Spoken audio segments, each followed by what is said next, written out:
శ్రీనివాస నీవే ఇచ్చావు ఈ బిడ్డని, నీవే కాపాడుతాను. నా బిడ్డ తిరుపతిగా వ్యాధి రానట్లయితే ఈ తిరుపతిలో నీ ఎదుటిగా నా బిడ్డ పెళ్లి చేస్తున్నాడు.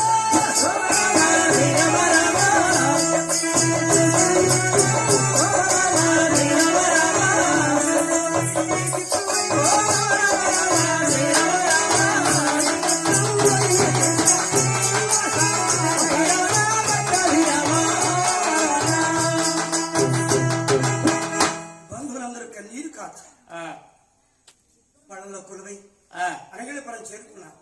బంధువర్గ వారందరూ కూడా ఇంటికి చేరుకుని రంగమ్మ తిరుపతమ్మ జన్మించినటువంటి రోజున ఆ రోజే మన గోవు జన్మించిన కష్టం.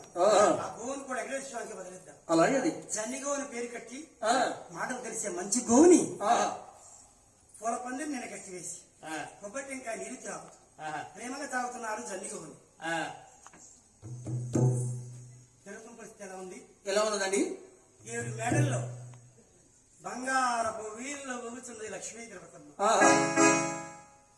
లేత మామిడి చిగురు దెబ్బలు ఎందుకంటే కాలికి పట్టుకుంటాం మేము. అంత ప్రేమగా సాగుతున్నాం. బుజ్జిలను కనిపిస్తుంది ఒక్కగాని ఒక బిడ్డ. ఈ గ్రామానికి దగ్గరలో గ్రామం తమ్ముడు. ఏ గ్రామం ఉండేది? పేరుగాంచిన పిల్లిగంచి బ్రోలో రామ రామ దేవ రామ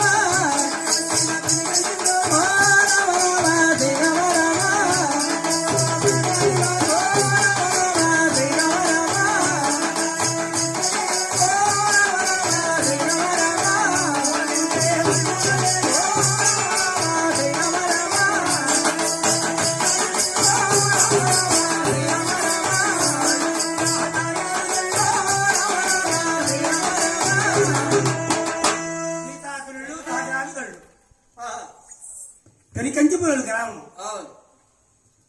ఇష్ట దరిద్రం అనుభవం చేస్తున్నారు. వారికి సంతానం మొత్తం ఒక్కరు కాదు ఇద్దరు కాదు. వారికి జన్మించిన కుమారుడు 7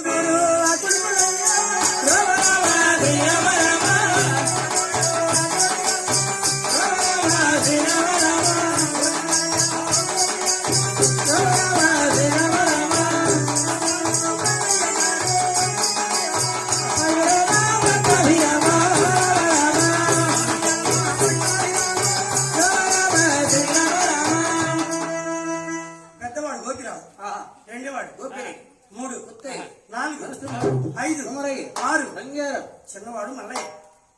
పెద్ద కుమారుడు గోపిరాజు 30 సంవత్సరాలు పెళ్లి కాలేదు. ఒకనాడు ఎంకమ్మ చూసింది.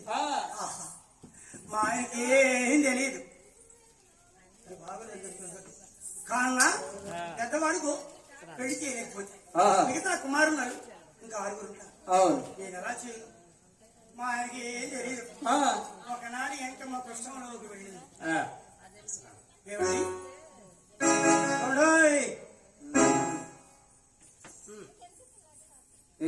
ఏం చేస్తున్నారు? ఏమిటి?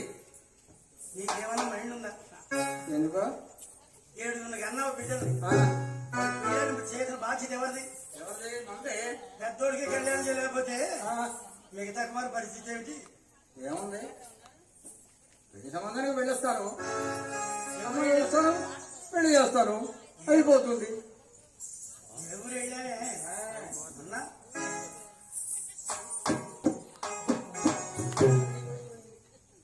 ముళ్ళపాడు పెడితే ఇవ్వనన్నారు. మన పరిస్థితి అలా ఉంది. ఒకటి ఉంటే 2వ పూట గజ్జే ఉండదు భోజనం.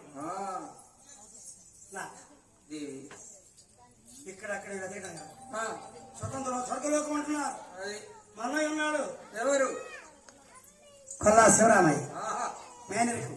స్వతంత్రం స్వర్గలోకం అంటున్నారు. వెళ్ళి అన్నయ్యా మీ అమ్మాయిని మా అబ్బాయికి ఇచ్చి కళ్యాణం చేయాలని నేను అడుగుతాను. తప్పకుండా త్వరగా బండి కట్టండి పోయేద్దాం. భారీ మాటని బండి కట్టాడు కాక చూసావా? పేదవాడని ధైర్యవంతుడు కాకానికి ఇష్టం. బండికి వాహనాలు కట్టాడు.